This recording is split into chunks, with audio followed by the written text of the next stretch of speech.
সুপ্রভাত বন্ধুরা। আজ হাওড়া থেকে তারকেশ্বর লোকাল ধরে চলেছি হরিপাল। হরিপাল থেকে আগের ভিডিওতেই দ্বারহাট্টা আর আঁতপুর দেখিয়েছি।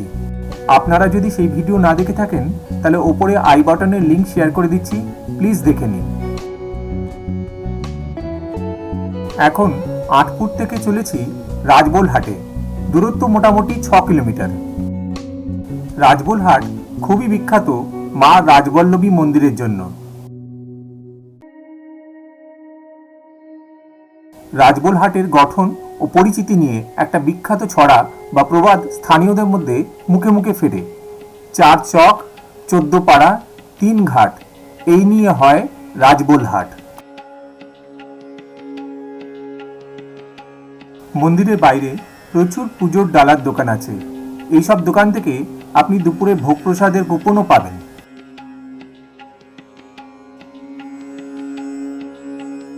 এটাই মা রাজবল্লভী মন্দিরের প্রবেশদ্বার। 16 শতকে ভুরিশ্রেষ্ঠ মহারাজ রুদ্রনারায়ণ রায়মুখটি এই মন্দিরটা নির্মাণ করেন। তবে লোকমুখে এই কথাও প্রচলিত, দেবী রাজবল্লভী স্বপ্নাদেশে রাজা সদানন্দ রায় এই মন্দির প্রতিষ্ঠা করেন। মন্দিরের প্রধান দেবী মা রাজবল্লভী, যিনি শ্বেতকালী নামেই পরিচিত।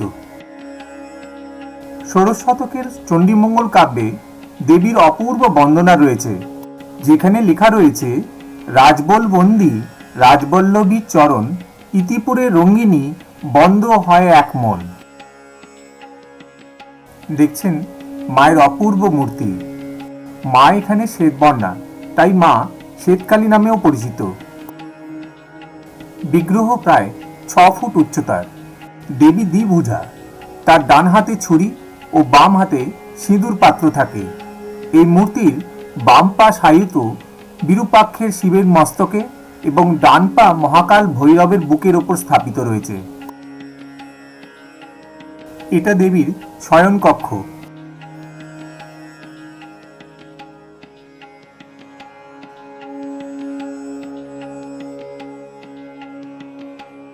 মন্দির চত্বরে একটা নাট মন্দির আছে, যেখানে ভক্তরা কিছুটা বিশ্রাম নিতে পারেন।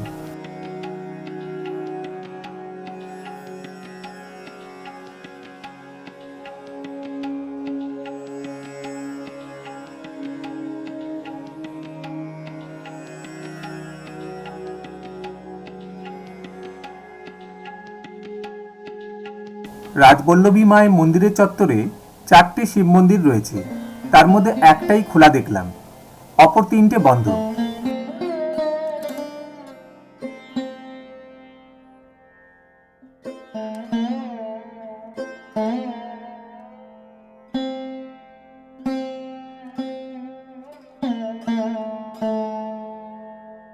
প্রধান মন্দিরের ঠিক উল্টো দিকে এটা বলিস্থান।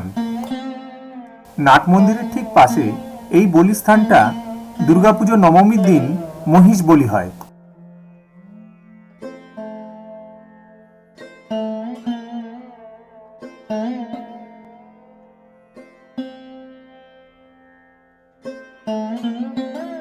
মন্দিরের পেছনে এই জায়গাটি থেকে আপনারা দুপুরের ভোগের জন্য 40 টাকার বিনিময়ে কুপন সংগ্রহ করতে পারেন।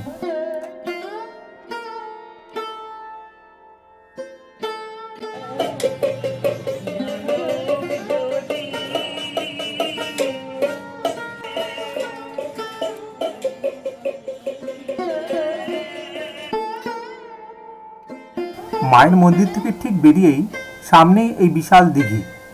এই দিঘির জলে স্নান করে ভক্তরা মাকে পুজো দেন।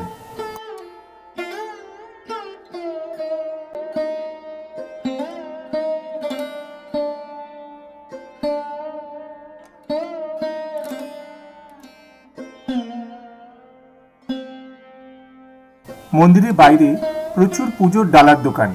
এরকমই একটি দোকানের সঙ্গে আমার কথা হলো। এখানে পুজো শুরু হয় সর্বনিম্ন 30 টাকা থেকে। 30 টাকা, 50 টাকা, 100 টাকা, 150, এবং মায়ের যদি শাড়ি কেউ পরাতে চায়, মায়ের শাড়ি হচ্ছে লাগে 14 হাত, মানে সাধারণত 12 হাত শাড়ি হয়। মায়ের হাইটটা লম্বার জন্য মায়ের শাড়ি লাগে 14 হাত। সেই 14 হাত শাড়ি বেস্ট কোয়ালিটি মানে শুরু প্রাইস হচ্ছে 400 টাকা থেকে শাড়ির শুরু। 400 টাকায় কোয়ালিটি ভালো এবং সেই শাড়ি পরানো যায়। আচ্ছা এবং সেই তা থেকে এবার আপনার 3000 4000 অবধি যাচ্ছে শাড়ি, আচ্ছা। সব রকমের শাড়ি আছে। যে ভোগ যদি কেউ খেতে চায়, ভোগের এখানে সিস্টেম কি আপনাদের এখানে? ভোগের সিস্টেম হচ্ছে সকাল মোটামুটি 10টার মধ্যে কুপন কাটতে হয়। ভোগের মূল্য কত? ভোগের মূল্য হচ্ছে আপনার 40 টাকা মিল্ক প্রাইস। ভোগের মধ্যে থাকবে সরু চালের ভাত, সবজি, ডাল আর সব রকম দিয়ে ঘন্ট, তাতে মাছও থাকে এবং আচ্ছা। পায়েস। হ্যাঁ, আচ্ছা, এবং আপনাকে যে খাওয়াবে পরিপাটি করে পেট ভরে খাওয়াবে। ঠিক। মানে কোনো রকম ঠিক। নয়, মানে খুব সুন্দরভাবে পরিপাটি আপনার করে নাম কি খাওয়াবে। দাদা? আমার নাম তরুণ কুমার দত্ত। আচ্ছা, আপনার এই ফোনের নাম্বারে যদি কেউ আগে থেকে বুকিং করে তাহলে আপনি ভোগের ব্যবস্থা করে রেখে দিতে পারবেন। অবশ্যই অবশ্যই, ঠিক। এইভাবে অনেকেই ভোগের জন্য ফোন করে, আমরা কুপন কেটে রেখে দিই। প্রাইস কিন্তু একই, মন্দিরের যে প্রাইস ঠিক, একই নিতে হবে, ঠিক, সে যে কোনো ঠিক। দোকানই ঠিক ঠিক, ধন্যবাদ দাদা, টাকা বেশি নেওয়া যাবে না। অসংখ্য ধন্যবাদ। মায়ের চরণে প্রণাম জানিয়ে আজকের ভিডিওটা এখানেই শেষ করলাম।